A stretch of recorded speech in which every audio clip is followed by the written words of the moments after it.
2019 has been an absolutely fantastic year for video games. So many big titles have dropped from start to finish. Like, I was going back and I almost forgot that Resident Evil 2 came out this year. And it feels like it came out 2 years ago with just how much has been released since then. When it comes to picking games of the year soon, man, it's going to be a bloodbath. Myself, I probably have like 8 to 10 games that could all be my game of the year for 2019. And now, surprising to me, I think I got another one. When Luigi's Mansion 3 was first announced, I was definitely excited for the game. I expected to love it, but not this much. Let's start with the gameplay. Well, kind of the visuals too, actually.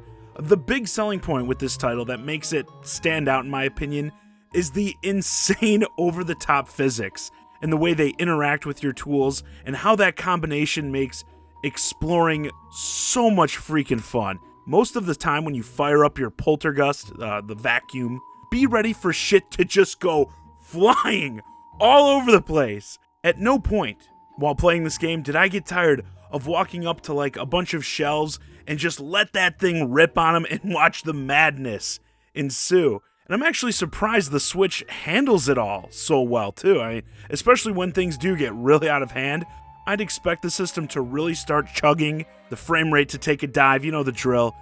But that's not at all the case here. The game consistently maintains a high frame rate and high resolution. It's really impressive. Similarly, the physics makes engaging enemies even more fun as they can also manipulate some things. And you have like this slam ability, right? When you grab the ghost, you're sucking them up, you can slam them into the ground, and it's already just itself super satisfying to pull off. And you can also like slam them into other ghosts to do damage to them as well. But with the physics, when you're slamming them around, you can put them through, the furniture, shelves, tables, and that, and it just feels so good. Simply, the gameplay never gets old. The only real complaint I'd have with the gameplay, the game in general really, is the controls are kind of wonky, as many of you probably expect in a game that plays like this. Specifically the movement. To turn, for instance, like while you're using the poltergust, you have to fully turn Luigi around with the stick since you aim up and down with the same stick that you turn with. So, it's not like you can just point the stick in the direction you want. You gotta wait for him to turn all the way around. There are motion controls you can use to sort of remedy this, but either way, the movement feels kind of rough. And it's really noticeable when you're fighting some of the faster enemies. You're really gonna feel how long it takes to get Luigi oriented. Also, with some of the abilities, there are too many to be set to the triggers, so you'll end up with something mapped to a button that you also have to aim. So you can probably see the issue here, right? You're going to be in situations where you're using the left stick to move, aiming with the right at the same time, while using a skill that's mapped to the face buttons, not the triggers. So that makes for some awkward hand placement. These aren't huge issues, but definitely still noticeable. Narrative-wise, the Mario crew is going on vacation to this extravagant hotel, but shortly after arriving, surprise, it's infested with ghosts, and everyone besides Luigi has been trapped inside these paintings, and it's up to you, Luigi, to free them. Each floor of the hotel essentially acts as a level.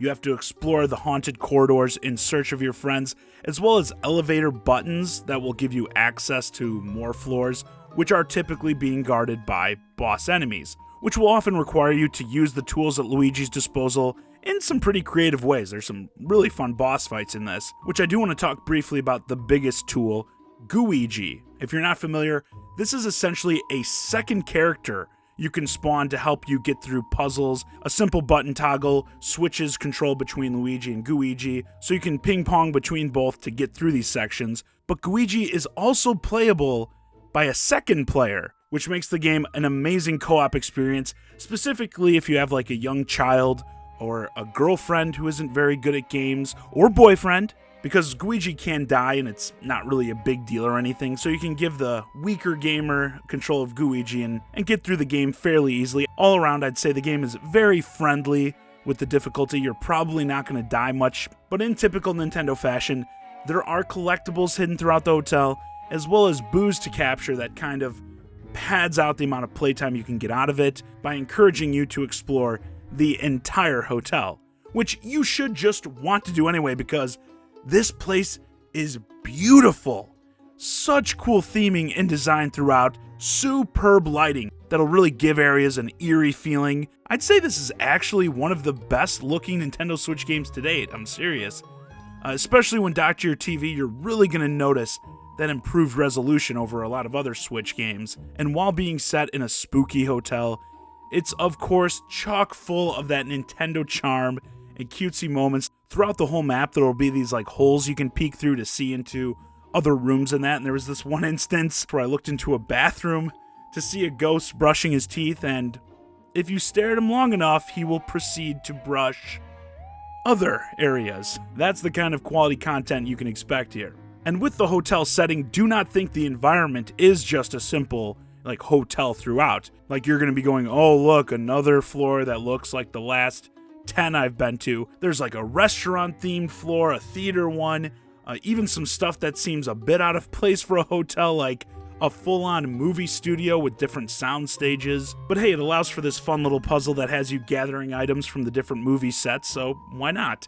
There's this one garden environment where like the foliage is pretty much taken over the entire floor, and it really shows off just how stunning these environments really get. It's fantastic. Even the multiplayer, I'm surprised with how much I liked it. The Scream Park stuff is mostly what I'd expect. Pretty simple mini games that can be played with up to 8 players offline, but the Scare Scraper is pretty much as close as you can get to having a fully cooperative multiplayer experience of the main game.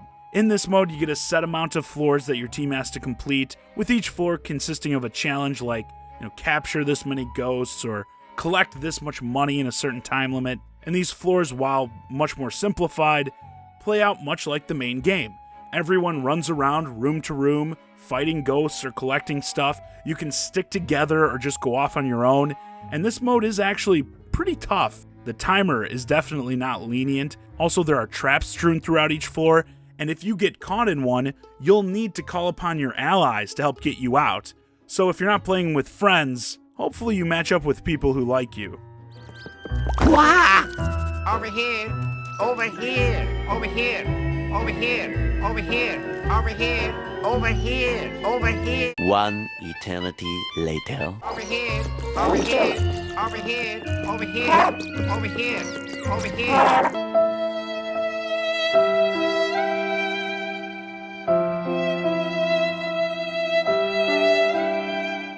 Yeah, I'm rarely a big multiplayer guy, and especially in a game like this, I'd expect it to feel very weak.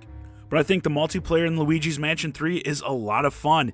So even if you're also somebody who typically wouldn't really get into multiplayer, I highly recommend you check it out in this game, especially if you have some friends to play with. Overall, I'm super impressed with this game. Like I mentioned, I fully expected the game to be good, fun, but I didn't expect it to be this good, this fun. It's worth stressing again how fun it is coming in like a tornado and just tearing up all these rooms around this hotel, especially for someone like me enjoying the multiplayer as much as I did. Definitely in 2019, I think it's part of the upper echelon, so don't let the fact that this hasn't really been positioned as a major Nintendo release. It's definitely been overshadowed by some of the other heavy hitters like, Pokemon that we got coming soon. Of course, it also stars the less famous Mario brother. Don't let all that stuff deter you. This is a high-quality Nintendo game through and through that you definitely don't want to miss. And with that, this video's a wrap. Let me know your thoughts on Luigi's Mansion 3 in the comments. Are you currently playing the game? If so, have you been as pleased with it as I have? Hey guys, I hope you enjoyed this discussion of Luigi's Mansion 3. If you're new to the channel, please consider subscribing. And if you want to keep the conversation going, hit me up on Twitter, @JohnnyZakari, and join my Discord, ChiGuy and Friends. Link to both in the description below. And as always, thanks for watching.